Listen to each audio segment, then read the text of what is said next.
एक थप्पड़ ने उजाड़ दिया पूरा घर। जेठानी ने देवरानी पर हाथ क्या उठाया, पूरे घर का सुकून ही छिन गया। क्या देवरानी इस अपमान को चुपचाप सह लेगी, या फिर जेठानी का ये अहंकार भरे पूरे परिवार को दो हिस्सों में बांट देगा? उत्तर प्रदेश के एक छोटे से गांव में एक बड़ा परिवार रहता था। घर में सब थे, बड़ा बेटा रमेश, उसकी पत्नी कमला और छोटा बेटा सुरेश, जिसकी नई नई शादी हुई थी पूजा से। थोड़ी कड़वाहट और ईर्ष्या के साथ शादी के पहले दिन से ही कमला को पूजा फूटी आंख नहीं सुहाई। उसने मन ही मन बुदबुदाया, बहुत तेवर दिखाती है ये लड़की, आने दो इसे रास्ते पर। व्यंग्य और ताने भरे लहजे में शुरुआत रसोई से हुई। एक दिन कमला ने जहरीली मुस्कान के साथ ताना मारा, पूजा, रोटी गोल बनाना नहीं आता क्या? शहर में क्या सिर्फ किताबें ही पढ़ी थीं? पूजा के आत्मविश्वास भरी आवाज में पूजा ने शांति से मुस्कुराकर जवाब दिया, तारांकन दीदी, रोटी गोल हो या ना हो, स्वाद अच्छा होना चाहिए ना? गुस्से और तेजी के साथ बस यही बात आग बन गई। अब हर दिन का यही नाटक था, कभी नमक ज्यादा, कभी काम कम, तो कभी जुबान चलाने का इल्जाम। कमला हर पल पूजा को नीचा दिखाने का मौका ढूंढती। सुरेश बेचारा चक्की के दो पाटों के बीच पिस रहा था। धमाकेदार और ऊंची आवाज में एक दिन सब्र का बांध टूट गया। बात इतनी बढ़ी कि गुस्से में अंधी कमला ने सबके सामने पूजा को थप्पड़ जड़ दिया।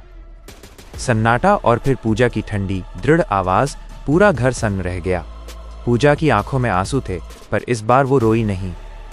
उसने अपनी आंखों का पानी पोंछा और सीधे कमला की आंखों में देखकर कहा, आज आपने मुझे मारा है दीदी, याद रखिएगा, कल मैं आपको जवाब दूंगी। रहस्यमयी और धीमी आवाज में उसके बाद पूजा बदल गई। अब वो लड़ती नहीं थी, बल्कि चालें चल रही थीं। उसने घर के काम इतने परफेक्शन से किए कि सास कहने लगी, कमला, पूजा से कुछ सीखो। उसने जेठ रमेश का भरोसा जीत लिया। अब पूरा घर पूजा पूजा करने लगा। बेचारगी और टूटने वाली आवाज में कमला अलग थलग पड़ गई। पति उसकी सुनता नहीं था, सास उसे ताने देती थी। एक दिन कमला टूट गई। वो रोते हुए पूजा के पास आई और सुबकते हुए पूछा, तारांकन, तुमने ये सब क्यों किया पूजा? मुझे अपनों से ही दूर कर दिया। गरिमा और शांति के साथ पूजा शांत थी। उसने धीमे से कहा, तारांकन दीदी, मैंने कुछ गलत नहीं किया। मैंने सिर्फ वही किया जो आपने मुझे सिखाया, लड़ाई से नहीं, समझदारी से जीतना। भावुक और भारी आवाज में कमला को अपनी गलती का एहसास हुआ। उसे समझ आया कि जिसे वो दुश्मन समझ रही थी, वो उससे कहीं ज्यादा बड़ी सोच रखती थी। दोनों की आंखों में आंसू थे, पर इस बार कड़वाहट के नहीं, पछतावे के थे। हल्की मुस्कान के साथ अंत में पूजा ने हंसते हुए कहा, तारांकन दीदी, अगर उस दिन आपने मुझे थप्पड़ नहीं मारा होता तो शायद मैं खुद को इतना मजबूत नहीं बना पाती।